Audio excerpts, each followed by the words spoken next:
nibaguhe amahera y'inkwavu zindi zibiri we turi kubona. Nyamara tuwadahabwa amahirwe yo kuyobora igihugu neza. Abenshi mu murwanya ntabwo bemera politike y'imiyoborere, ariko kandi abamuzi neza mu mirwane ndetse no mu miyoborere bavuga ko ari umugabo w'indakemwa kandi akaba umugabo w'inyangamugayo, umugabo ushyira imbere inyungu z'abayoboye kurenza ize bwite. Nyuma y'umwijima wa nyuma, Perezida Pierre Nkurunziza, abatavuga rumwe n'ubutegetsi, abanyamakuru ndetse n'abarwanya ishyaka banditse ibimenyetso by'urumuri kuva ku mwaka we wa mbere, ariko bakomeza kwitonda ku butegetsi bwa Perezida Evariste Ndayishimiye. Ku irahira rye hari tariki 18 Kamena mu mwaka wa 2020, Evariste Ndayishimiye watorewe kuba perezida w'igihugu cy'u Burundi yiyemeje gukurikiza inzira nyakwigendera Pierre Nkurunziza ndetse no kubungabunga no guteza imbere ubwigenge bw'abanyagihugu, gukunda igihugu ndetse n'iterambere riringaniye ryagezweho na nyakwigendera Pierre Nkurunziza. Muri icyo gihe kandi yasezeranyije abarundi bose kubaka u Burundi ku rufatiro rw'imiyoborere myiza, kubaha ndetse no kurengera uburenganzira bwa muntu mu gihugu cy'u Burundi. Nta kabuza uyu mugabo yarabishoboye kandi n'ubu ngubu aracyabishoboye mu gihugu cy'u Burundi. Benshi mu barundi bari bumvise ibyo, ntabwo bari bazi icyo bategereje kuri perezida wabo wa mbere mushya Evariste Ndayishimiye mu myaka 15. Kuri bo ubu bwari ubutumwa bubiri buvuguruzanya. Kuva mu mwaka wa 2015 igihe uwahoze ari Perezida Pierre Nkurunziza yari yemeje kwiyamamariza manda ya gatatu mu gihugu cy'u Burundi, abantu benshi babonaga ko ngo binyuranije n'itegeko nshinga. Ingoma ye yasobanuye nk'ihohoterwa ry'uburenganzira bwa muntu. Mu myaka ya nyuma ya Perezida Pierre Nkurunziza, abantu bagera ku 1700 barishwe mu gihugu cy'u Burundi. Ibihumbi amagana barahunga, benshi bahungira mu bihugu bituranye n'igihugu cy'u Burundi. Ibitangazamakuru byinshi byo mu gihugu cy'u Burundi byarafunzwe, igihugu kisanga cyitaruye abaterankunga abanyamahanga ndetse n'abaturanyi benshi. Ariko uyu munsi wa none haribazwa ese Ndayishimiye, umugabo Nkurunziza yemeje kumusimbura, gukomeza uyu murage cyangwa se kuwumena bizashoboka ku butegetsi bwe.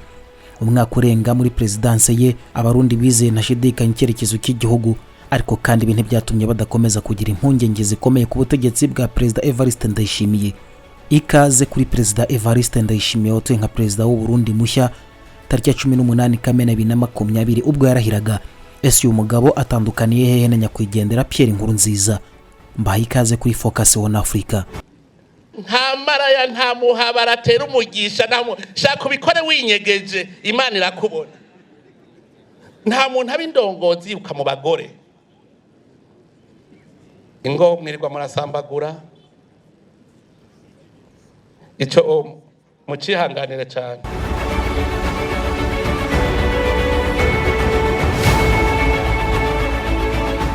Munyemerere mpere kukurwanya ihohoterwa rishingiye mu rugo. Kuva yatangira imirimo ye nka perezida w'u Burundi, Ndayishimiye Evariste yasezeranyije kubahiriza umudendezo w'abantu n'ibintu byabo. Mu kwezi kwa gatandatu yongeye kubura abayobozi gukora neza mu gihe bakurikiza amategeko. Aha yagize ati, nanze ko ibintu bizaza ejo abantu bavuga ko guverinoma Ndayishimiye yarinze abagizi ba nabi kuko bakomoka mu muryango umwe cyangwa se ubwoko bumwe cyangwa se bufitanye isano n'ishyaka rya perezida riri ku butegetsi, nkuko byatangajwe na Steven Nimuraba, umuyobozi wa komisiyo yigenga ishinzwe uburenganzira bwa muntu mu gihugu cy'u Burundi. Ngo aya magambo yakurikiwe hamwe n'ibikorwa bimwe na bimwe avuga ko ngo umubano hagati y'abarundi utarubaye mwiza mu myaka yashize ku butegetsi bwa nyakwigendera Pierre Nkurunziza, ariko ngo uyu munsi wa none usa naho ugenda utera imbere. Jimmy Nahimana, umwe mu bagize ishyaka ritavuga rumwe n'ubutegetsi Congrès National pour la Liberté, yorohewe cyane n'impinduka z'imyitwarire y'imboneka kure ishyaka riri ku butegetsi rya CNDD-FDD. Ku butegetsi ngo bwa nyakwigendera Pierre Nkurunziza, uyu mutwe wabaye umutwe w'intera hamwe ngo kandi wari ufite uruhare mu ihohoterwa rikabije ryakorerwaga abatavuga rumwe na politike mu gihugu cy'u Burundi. Ngo itsinda ry'urubyiruko rizwi cyane ngo ryongeye gushyirwaho kandi bivuga ko ngo babwiwe na guverinoma kutivanga mu bibazo by'umutekano. Mu bihe byashize ngo imbonera kure zakoraga nk'inzego z'umutekano mu gihugu cy'u Burundi, yewe kandi ngo abakoze ibyaha baranahanwe. Imbonera kure kandi ngo zitwaraga bikomeye kurusha abashinzwe umutekano mu gihugu cy'u Burundi. Imyitwarire yazo n'ishyanga iratangaje cyane mu gihugu cy'u Burundi, ubwe ngo ntabwo yatekereza ko bashobora kubana mu mahoro n'abantu badafitanye isano n'ishyaka riri ku butegetsi rya CNDD-FDD mu gihugu cy'u Burundi. Abanyamakuru benshi mu Burundi nabo bavuga ko ibi bitanga icyizere ndetse n'umutekano urambye mu gihugu cy'u Burundi. Ndayishimiye Evariste akimara kuba perezida w'igihugu cy'u Burundi yakuyeho ibihano byari byafatiwe ibitangazamakuru ndetse n'itumanaho mpuzamahanga mu Burundi, harimo nka radio mpuzamahanga y'Abongereza BBC, Radio Sans Frontières Bonesha FM mu kuboza kwa 2020, kandi yababariye abanyamakuru bane bari barakatiwe imyaka 2 n'igice bazira gushaka ubufatanyacyaha mu guhungabanya umutekano wa leta nk'uko byatangajwe na Leandre kuyavuga umuyobozi w'ikigo cy'itangazamakuru cy'iwacu mu gihugu cy'u Burundi. ngo ibi bikorwa byongeye kubaka bimwe mu byiringiro byari byarangiritse ku butegetsi bwa Nkurunziza. Avuga ko ngo abayobozi bamwe n'urubyiruko rw'ishyaka riri ku butegetsi bakomeje kugabanya abanyamakuru kugera mu turere tumwe na tumwe, ariko kandi ngo abayobozi baha amakuru abanyamakuru kabone niyo baba bakorera ibinyamakuru bigaragara ko binenga guverinoma. Kuyavuga ahubwo avuga ko ibikikije ibinyamakuru bikiri kure cyane, ariko ngo muri rusange guverinoma iriho amateka meza ugeranije n'ubutegetsi bwabanje bwa nyakwigendera Pierre Nkurunziza. Arumeri Nabiri, umuyobozi w'ikigo cya Gikristo gishinzwe gukuraho iyicarubozo mu Burundi, nawe yitonda mu isuzuma rye avuga ko yishimira Perezida mushya Evariste Ndayishimiye uheruka kubabarira abagore 5,000, hafi 40% by'abatuye gereza y'u Burundi. Ibi byose ngo byakozwe mu buryo bwo gukuraho gereza zuzuye abantu mu gihugu cy'u Burundi. Icyakora kandi akanashimangira ko Ndayishimiye ngo afite inzira ndende kugira ngo akureho umurage wijimye wamubanjirije ku butegetsi bwa nyakwigendera Pierre Nkurunziza. Imfungwa nyinshi za politike zarwanye na manda ya gatatu yitemeye na Pierre Nkurunziza ziracyari mu magereza. Benshi mu nyapolitike bari mu buhungiro, abarwanashyaka ndetse n'abanyamakuru bakatiwe igifungo cya burundu badahari nabo baracyafite ubwoba bwo gusubira mu ngo za mu gihugu cy'u Burundi, ndetse kandi ngo biteye impungenge kurushaho. Hari abavuga ko ngo imirambo ikomeje kwigaragaza mu gihugu hose, ashingiye ku mibare yatanzwe na Sostratin Burundi yanditswe ko ngo imirambo 563 muri uwo mwaka wa mbere w'ubutegetsi bwa Ndayishimiye y'ubwayo ngo yagaragaye mu gihugu cy'u Burundi. Ariko kandi uyu mugabo avuga ko uko iminsi igenda ihita ndetse n'uko imyaka iza, Perezida Ndayishimiye mu gihugu cy'u Burundi ngo agerageza kuringaniza ndetse no guha uburenganzira abanyagihugu bose ndetse n'abatuye igihugu cy'u Burundi. Perezida mushya kandi ngo anagerageza guhindura inzira ya politike y'ububanyi n'amahanga y'uwamubanjirije.